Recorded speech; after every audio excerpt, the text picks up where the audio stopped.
Alors, c'était une décision assez attendue, même très attendue par le milieu bancaire. Eh bien, le HCSF, le Haut Comité de stabilité financière, présidé notamment par Bruno Le Maire, a décidé de graver dans le marbre donc ces nouvelles contraintes qui pèsent sur la distribution des crédits immobiliers en France. Bonjour Raphaël. Bonjour David, bonjour à tous. Raphaël Legendre, journaliste à l'Opinion. Donc, si j'ai bien compris, à compter du 1er janvier prochain, dans quelques mois, ce qui aujourd'hui est pas une suggestion, mais une recommandation, Absolument. se transformera, deviendra une obligation pour les banques. Une contrainte juridique, effectivement, et si elles ne s'y soumettent pas, il pourrait y avoir des sanctions, des blâmes, voire des sanctions financières. Oui. Je vous rassure tout de suite, on va couper le suspense. Il n'y aura aucune sanction parce que d'ores et déjà, en réalité, oui, les banques, dans leur grande majorité, jouent le jeu.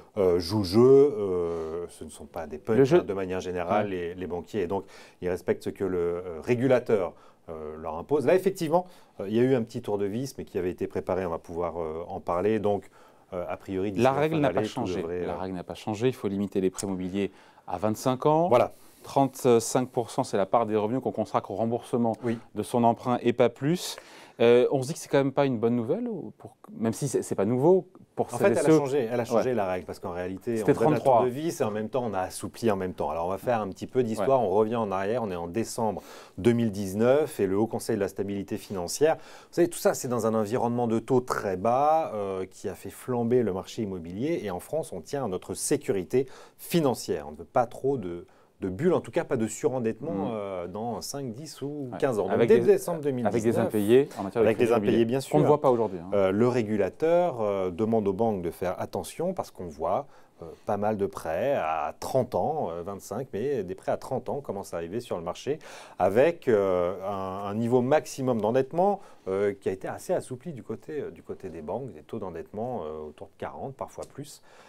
Donc le régulateur lance un premier warning. Bon, arrive la crise de la Covid 2020, c'est une année compliquée, on laisse passer. Et en janvier 2021, cette année, le régulateur a bien expliqué qu'un tour de vis serait donné, juridique, pour contraindre les banques à se mettre toutes dans le droit chemin. Et ça a été le cas en réalité depuis le début d'année. Mais ce tour d'avis s'est accompagné d'un assouplissement, c'est-à-dire que le taux maximum d'endettement n'est plus de 33, mais de 35%, assurance comprise. Ouais. Et toutes les banques avaient un quota de taux de crédit qui pouvait sortir de ces fonds qui était de 15% avant et qui est désormais de 20%.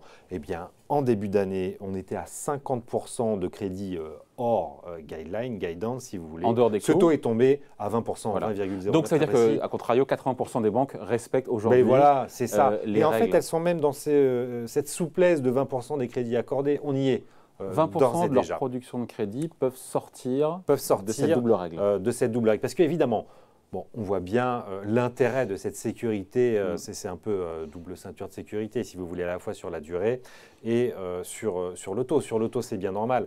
Un ménage moyen français peut difficilement aller au-delà de ces 33%. Si vous faites partie des 1% les plus riches, évidemment, si vous avez un reste à vivre de 10, 100 ou 1 million d'euros par an, la situation n'est pas la même. Donc vous avez ce matelas cette flexibilité en quelque sorte de 20%, mais ça y est, on y est. Cette décision qui est politique, encore une fois, parce qu'il y a Bruno Le Maire qui préside. Au conseil du HCSF, il y a aussi la Banque de France. Grosso modo, c'est Bercy et la Banque de France qui surveillent le régulateur, mais qui sont main dans la main, bancaire, au sens large, qui parle d'une seule voix. Mais est-ce que cette décision politique, est-ce qu'elle est justifiée, encore une fois, contre la production de crédit en France? Est-ce qu'elle a tendance à s'emballer? Est-ce qu'elle est trop dynamique, en hausse de 6% sur un an? Oui. Est-ce que ça va trop vite? On est à près de 1200 milliards. On voit la progression depuis plusieurs années maintenant. Elle est assez linéaire en réalité. Et c'est bien d'avoir un marché de l'immobilier qui soit dynamique. Encore une fois, l'essentiel est qu'on ne crée pas de bulle. Ce qui peut être le cas avec la politique monétaire qui est menée depuis maintenant quelques années. Donc quelque part, ces règles sont préventives? Elles sont préventives parce qu'en France, on a toujours évité la catastrophe. Le crédit immobilier, ça peut être terrible pour les ménages quand ça se passe mal. On a eu quelques exemples.